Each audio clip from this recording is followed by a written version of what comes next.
जैसा कि अभी विषय बताया गया है और आदरणीय राहुल गांधी जी ने विस्तृत विषय पे बहुत सारी बातें बताई हैं और सबसे पहले मैं यहाँ पे आए विधायक जी का स्वागत करना चाहूंगा और धन्यवाद देना चाहूंगा इस पार्टी को जिसने पन्ना में छात्रों के मुद्दे को उठाया है।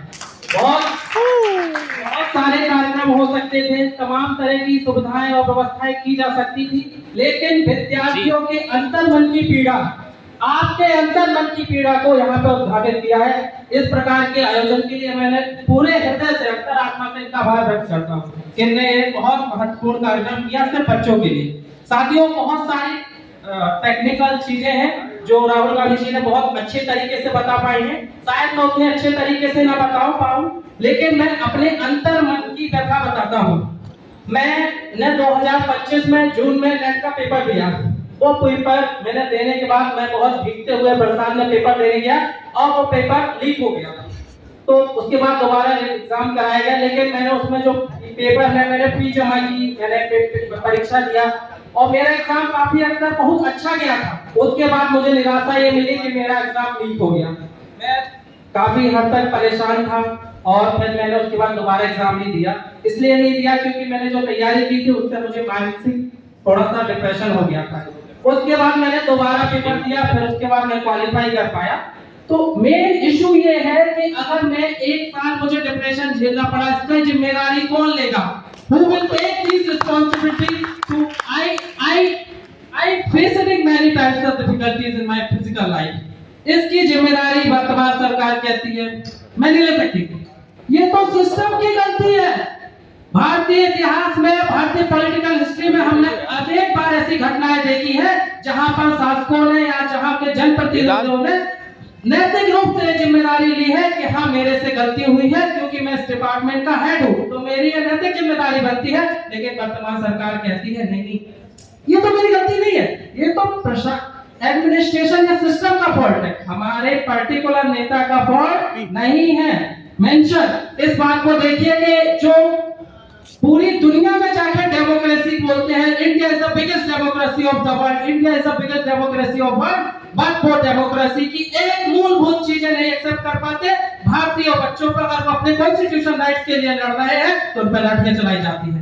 ये है इस देश का शिक्षा व्यवस्था और इस देश की शिक्षा व्यवस्था को इस तरीके से किया जा रहा है कि आप जागरूक ना हो पाए, आप सही प्रश्न न कर पाए। मैं किसी पॉलिटिकल राजनीति से किसी प्रकार से उस प्रकार से जुड़ा नहीं हूँ, ना ही कोई मेरी मंशा है। मेरी व्यथा से मेरे अंतर्मन की है, मेरे विद्यार्थी साथियों की है और हम लोगों ने यही व्यथा में अपने स्तर पर माध्यमिक साथियों के माध्यम से प्रकट किए। हम लोग सिर्फ इतना चाहते हैं, कुछ मूलभूत मांगों का, क्योंकि बहुत भी साथियों को बोलना है, समय की अपनी सीमा है। मैं इतिहास का विद्यार्थी हूँ साथियों, मैं बताना चाहता हूँ एक पर्टिकुलर विषय को लेकर संक्षिप्त में बात कह रहा हूँ कि वर्तमान सरकार आपसे इतना चाहती है कि आप पढ़ लिख के उनसे सवाल न कर पाए, क्योंकि वर्तमान सरकार निकम्मी होती जा रही है। बढ़िया जा रही है।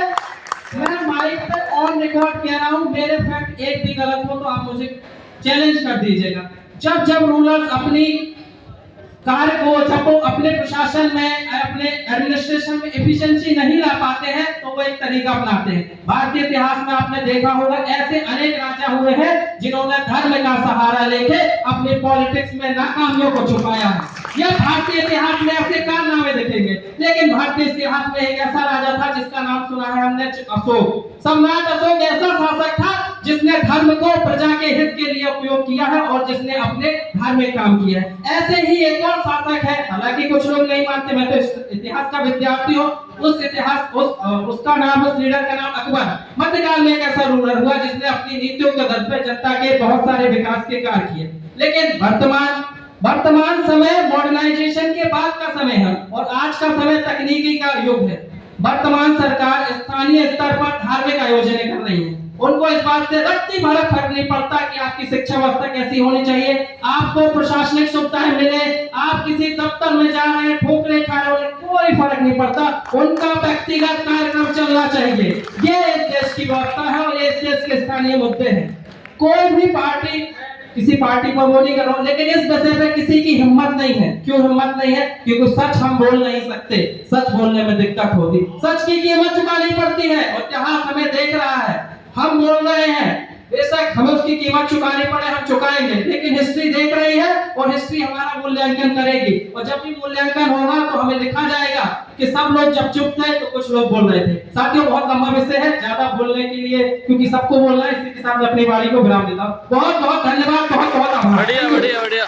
बहुत बहुत धन्यवाद। बहुत ही चीजों को आपने रख दिया कम समय में। मैं आगे के भी जो वक्ता है 1 मिनट का समय से ज्यादा